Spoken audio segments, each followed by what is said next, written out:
Hey guys, we're back with part 4. Poor Alexa is sick and can't talk. Proof. Supposed to say real names. You fucking idiot. We've been saying your real name since day 1, Alexa. You're the only one with a name. Okay. You have a name. Yes, I know I do. And, You can address me as Eagle 1. what am I? What, the nest? So yeah, now we're into chapter 2. I will be taking over for CHArLiE For today. I am everyone else apparently. You get to endure a bit more of my horrible accents. Have fun. Carlton, the very high-pitched squeaky voice. British man, I guess. Or child, I don't know. I'm starting now. CHArLiE pulled to a stop, feeling the soft give of the dirt under her tires, and turned off the car. She got out and surveyed their surroundings. The sky was rich, dark blue, the last trails of the sunset streaking off to the west. The parking lot was unpaved, and before them lay a sprawling monster of a building. The rising acre of glass and concrete. There was lengths of the parking lot that had never been used, and no light shone into the parking lot.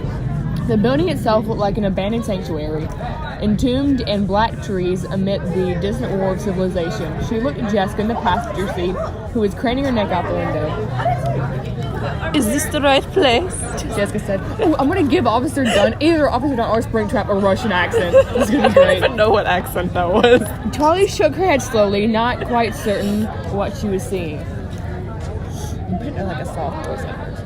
I don't know. She whispered.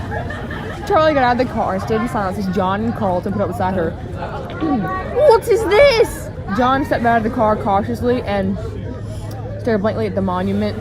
"Does anyone have a flashlight?" He looked at each of them. Carlton held up his keychain and waved it around the feeble glow of a pin light for a minute. "Great," John muttered, walking away with resignation.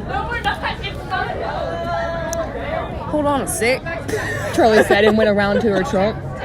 My aunt makes me carry around a bunch of stuff for emergencies.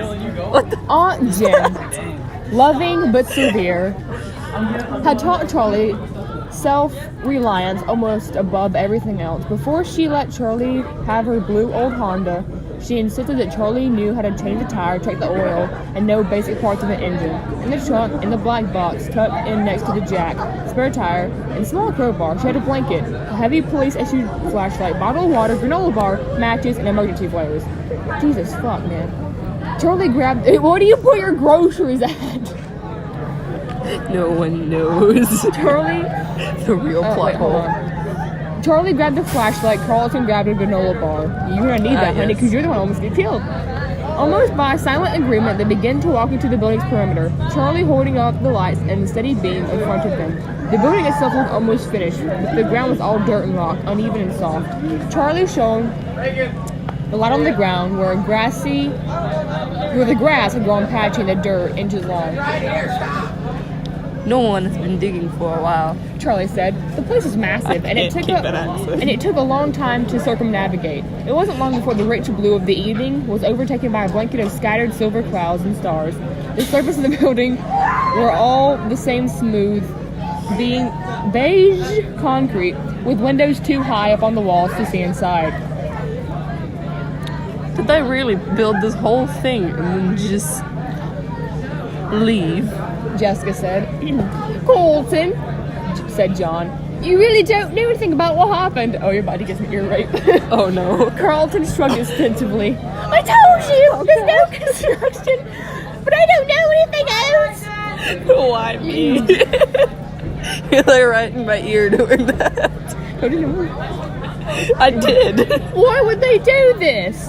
John seemed almost paranoid, scouting the trees as though eyes might be looking back at him. It just goes on and on. He squinted, gazing along the outside of the wall of the building, which seemed to stretch endlessly into the distance. He glanced back to the trees, as if making sure they hadn't missed a building somehow. No, it was there. He placed a hand on the drab concrete facing. It's gone. After a moment, he gestured to the others and began to walk back the way they came. Reluctantly, Charlie turned back, following the group. They kept going until they could see their cars again up ahead in the darkness. Wait, hold on. What did they just do?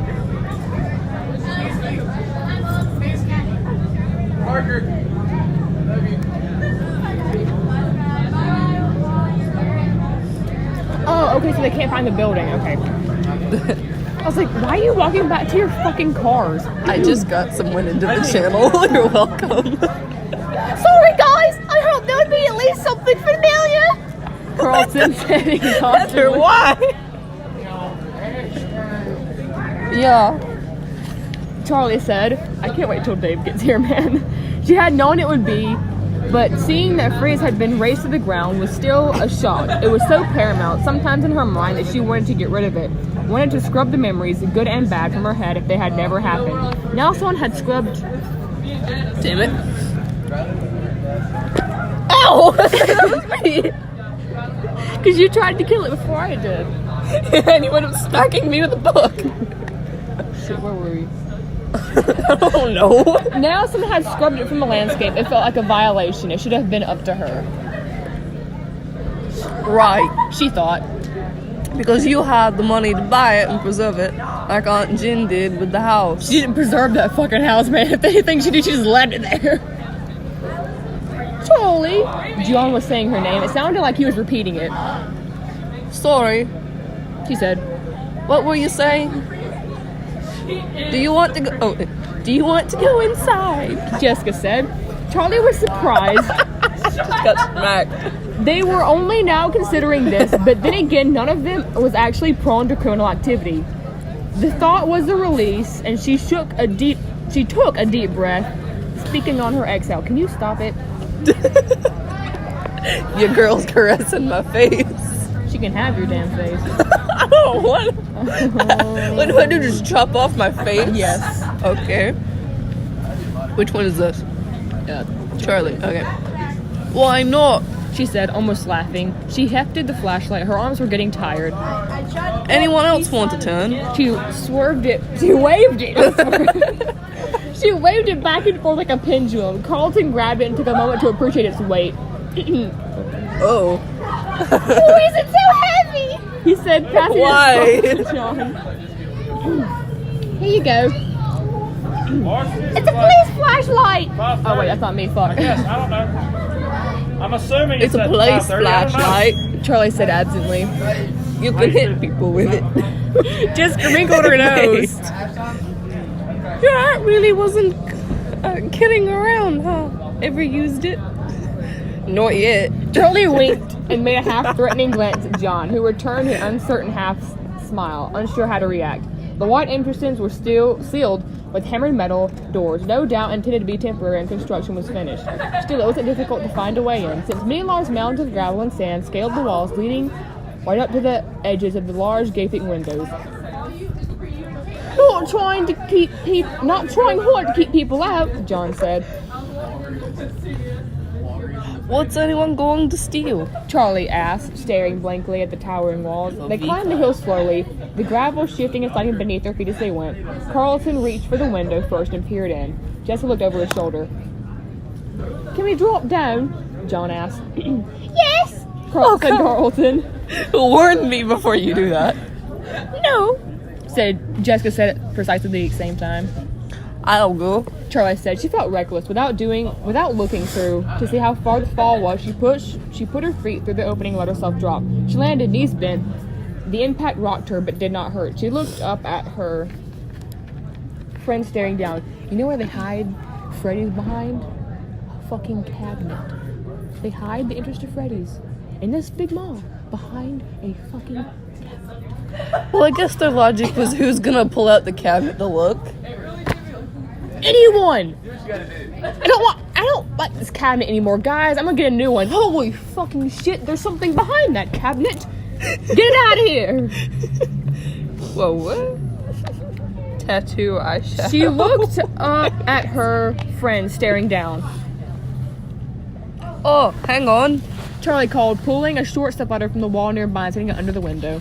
Okay. She said. Come on. They dropped down one by one and looked around them. Inside was an atrium. An atrium, or maybe it would have been a food court, with metal benches and plastic tables scattered around, some bolted to the floor. The ceiling rose up high above them, with a glass roof where they could see the stars peering down at them.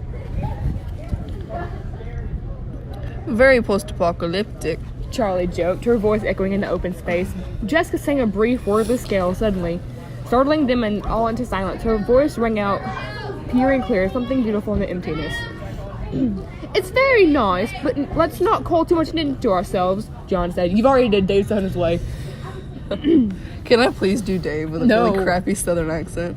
You can be Officer Don.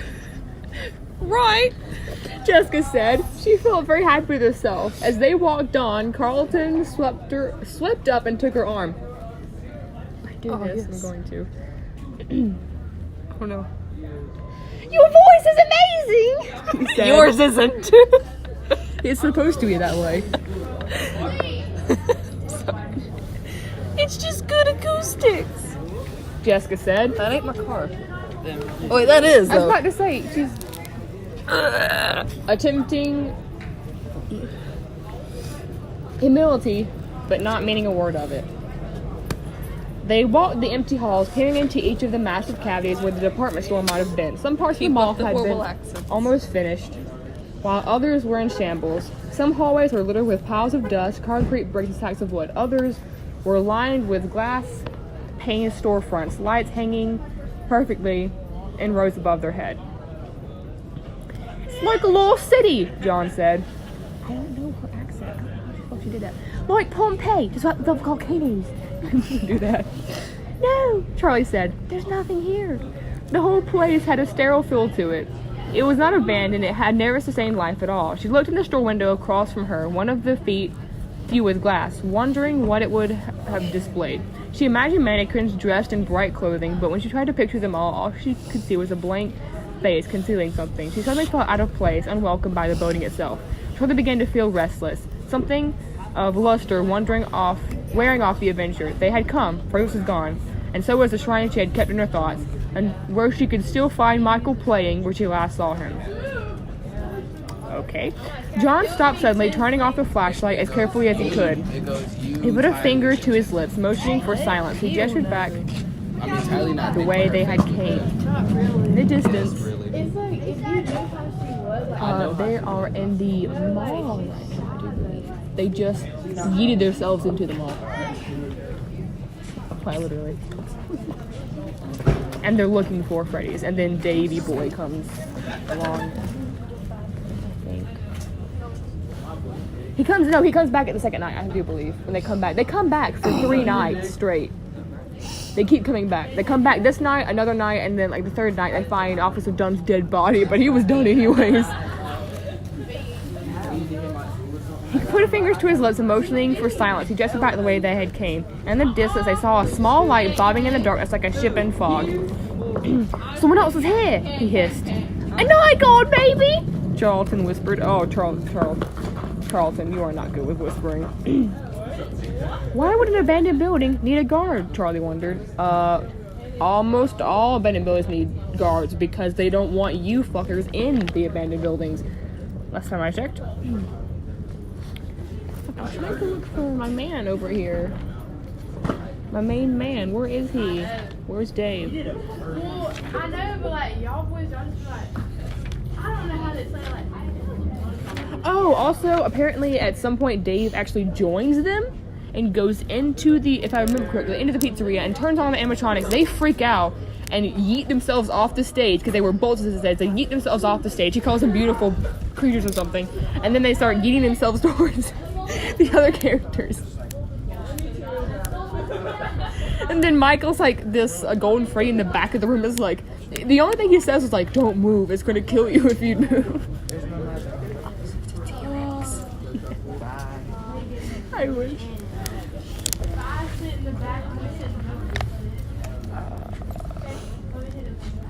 I'm gonna stop here. I don't want to do everybody's fucking voice. Be a little shorter today because one of my friends left and she doesn't have a voice, so I'm stopping right here. I don't want to have to do everybody's freaking voice because that would suck balls. We're up on page 38. We're somewhere. Ow, fuck. We're on page 38 out of 389, I do believe. Yes. So we're this far into this book. But hey, it's somewhere.